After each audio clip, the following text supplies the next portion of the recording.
Olá, me chamo Miqueias e eu vou falar um pouquinho aqui sobre o tema o jogo na educação infantil.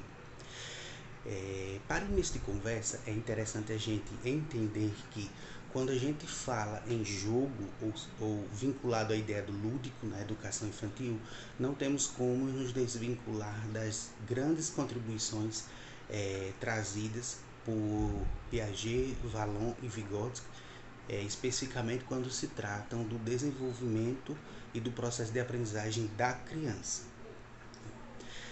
O jogo ele é um tema que há bastante tempo já vem sendo discutido. No entanto, a partir da década de 70 é que ele se intensifica especificamente a partir das contribuições de Jean Piaget. Para este autor, o jogo ele se configura como ato de inteligência, né, onde a criança ela exerce uma relação daquilo em que é externo com aquilo que ela consegue internalizar desde os seus primeiros momentos de vida.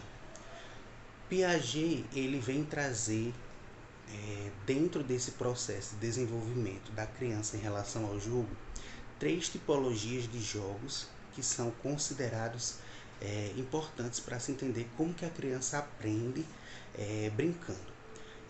No primeiro momento, Piaget ele vem trazer o jogo como exercício, que é aquele jogo, é o momento em que a criança ela começa a ter as suas primeiras experiências, especificamente ali entre os primeiros 18 meses de vida, né, onde a criança ela exerce a partir de sequências, repetições, né, e essa é uma atividade voltada para o prazer da criança.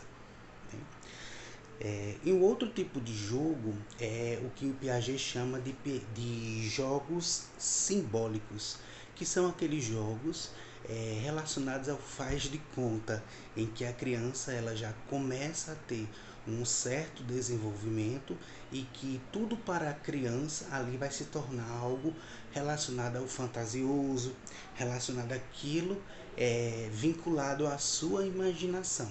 E o outro terceiro tipo de jogo que Piaget vem abordar é o jogo por regras, que é aquele jogo já mais bem estruturado, em que há situações de conflito, né?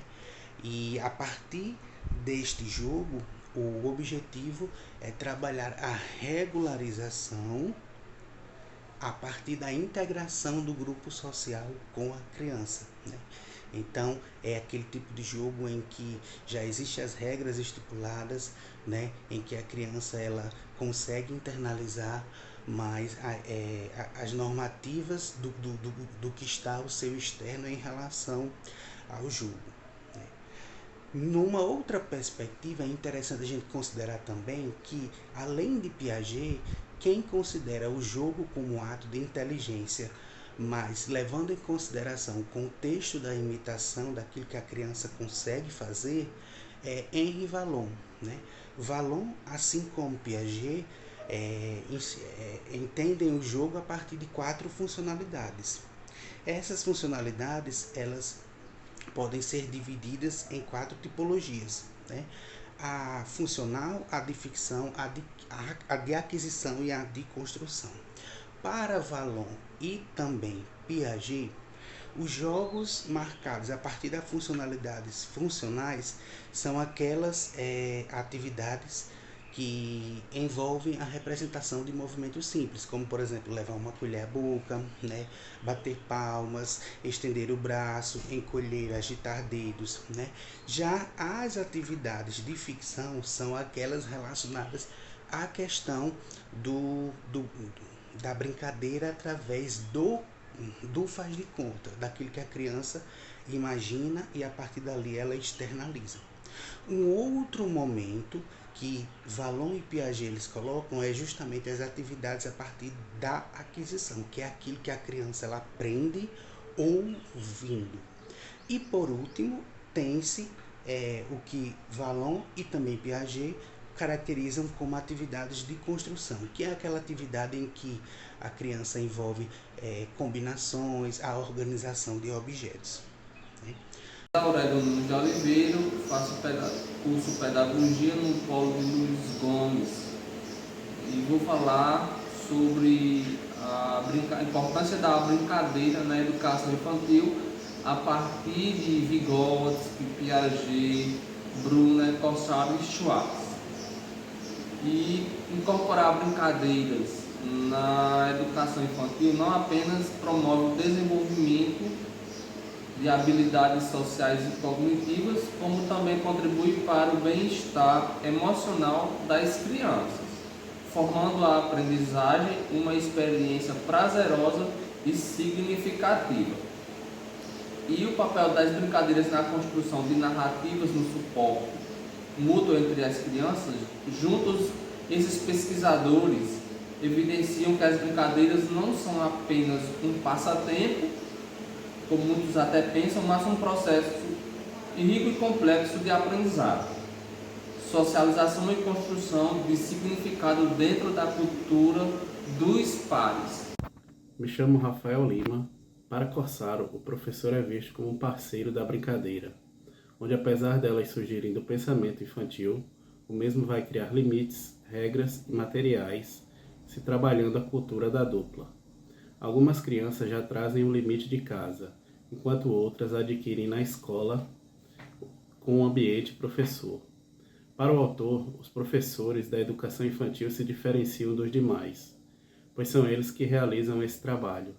Para Brunner, a origem das atividades simbólicas não depende de jogos, mas da brincadeira entre mães e filhos, onde já se trabalha a parte vocal e motora, auxiliando na obtenção de linguagem, regras e desenvolvimento.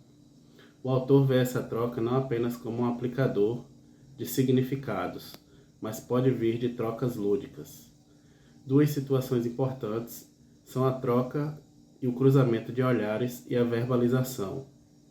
As críticas apontam a inexistência de pesquisas que demonstram a relevância do jogo no contexto cultural. Para isso, é importante trabalhar em conjunto professor e pesquisador, rastreando brincadeiras dentro desse contexto. No Brasil, atualmente, a maioria das teses e dissertações acerca da educação infantil trata da importância das brincadeiras e brinquedos para esse nível. Oi, pessoal. Eu sou Narra, do curso de Pedagogia, e estou aqui para falar da coleção pró-infantil. No módulo 2, é comum abordar a importância da brincadeira, da imitação e o desenvolvimento da imaginação e criatividade no contexto da educação infantil. Estes aspectos são fundamentais para o desenvolvimento integral das nossas crianças nessa faixa etária. A brincadeira permite que as crianças experimentem papéis, interajam umas com as outras e descubram o mundo ao seu redor de maneira lúdica. Já a imitação também desempenha um papel importante, pois as crianças aprendem observando e imitando o comportamento dos adultos e de outras crianças, o que contribui para o desenvolvimento de habilidades sociais e emocionais. Além disso, a imaginação e a criatividade são estimuladas por meio de atividades que incentivam as expressões artísticas, a resolução dos problemas e a exploração de diferentes materiais. Esses elementos são essenciais para o desenvolvimento infantil, pois contribuem para a construção do conhecimento, o fortalecimento das relações interpessoais e o estímulo à expressão individual das crianças. Meu nome é Maíla Maria Duarte. O jogo simbólico ou brincadeira de faz de conta ajuda no desenvolvimento social e da linguagem da criança. Ajuda a ter consciência do mundo e de si mesmo, usando a imaginação, a fantasia, objetos para criar situações. Os objetos manipulados usados no faz de conta são usados de modo simbólico, como substituídos para outros.